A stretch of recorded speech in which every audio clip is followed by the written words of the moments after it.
"I can't afford coffee," the poor girl admitted softly, her voice trembling as she stared down at the table. The cafe buzzed with laughter and clinking mugs, but in that moment, her world felt painfully small.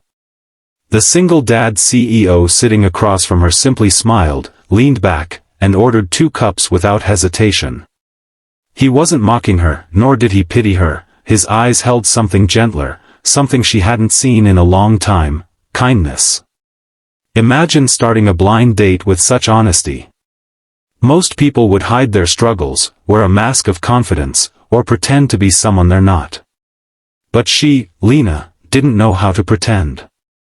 She had walked into the cafe wearing a faded dress, clutching her bag tightly, praying she wouldn't embarrass herself. She hadn't expected much. In fact, she almost didn't come at all. Her friend had set up this blind date, insisting it would be good for her, but Lena had laughed bitterly, thinking, who would want to date someone like me? Across from her sat Adam, a man who looked like he belonged to another world. His suit was perfectly tailored, his wristwatch gleamed faintly under the cafe lights, and even the way he sat exuded quiet power. But there was a warmth in his eyes, a tired warmth, as if he'd lived through storms of his own. He was used to people trying to impress him, to gain something from him. Yet here was this girl, apologizing for not being able to afford coffee. "Don't worry about that," Adam said gently, pushing the steaming cup toward her when it arrived. "Sometimes the best things in life are the ones we can't buy anyway." Lena hesitated, her hands trembling as she wrapped them around the cup. She didn't know what to say. For years, her life had been about survival, working 2 jobs, skipping meals so her younger brother could eat, holding her dreams in a quiet corner of her heart because dreams cost money, and money was something she never had. Sitting across from Adam felt like sitting in front of a mirror that reminded her of everything she wasn't: successful, secure, free, but Adam wasn't looking at her flaws. He noticed the way her eyes softened when she mentioned her brother, the way she smiled shyly despite her insecurities, the way she carried pain yet refused to let it harden her. She wasn't flashy, she wasn't trying to impress him. She was real. The conversation flowed slowly at first, but soon it became natural. Adam shared stories about his 6-year-old daughter, Emma, who loved painting and hated broccoli. His voice lit up when he talked about her, and Lena found herself smiling despite the heaviness she carried. For a brief moment, she forgot she was poor, she forgot the world outside, she was simply listening, laughing, and sharing pieces of herself she hadn't dared to share in a long time. What Adam didn't tell her immediately was that he was a CEO, wealthy, respected, and burdened with responsibilities most couldn't imagine.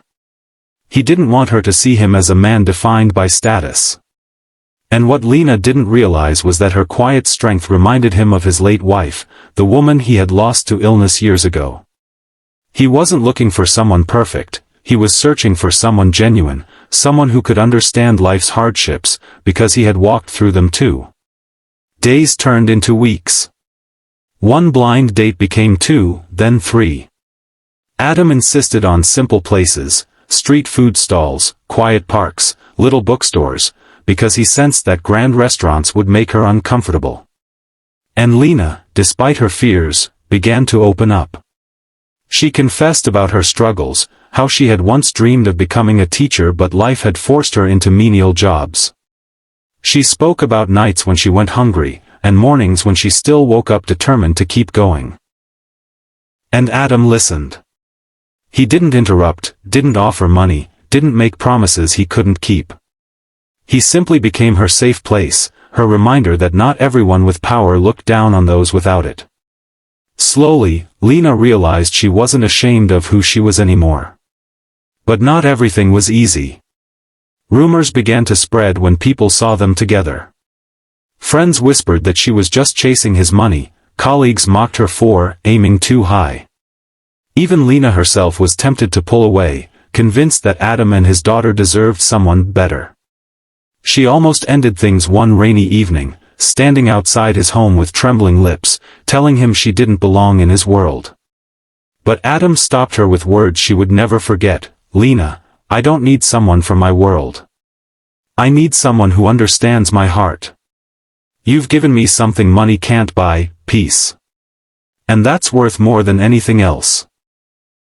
Tears rolled down her cheeks, because for the first time in years, she believed she was worthy of love. Months later, Lena became part of Adam and Emma's life. Not as a replacement for what was lost, but as a new beginning. Emma adored her, always tugging at her hand, asking her to read bedtime stories. And Adam, he found himself smiling more, laughing more, remembering that life wasn't about wealth, but about who you shared it with. Their journey wasn't a fairy tale of riches sweeping away poverty. Lena still worked hard, still built her career step by step, encouraged by Adam but never dependent on him.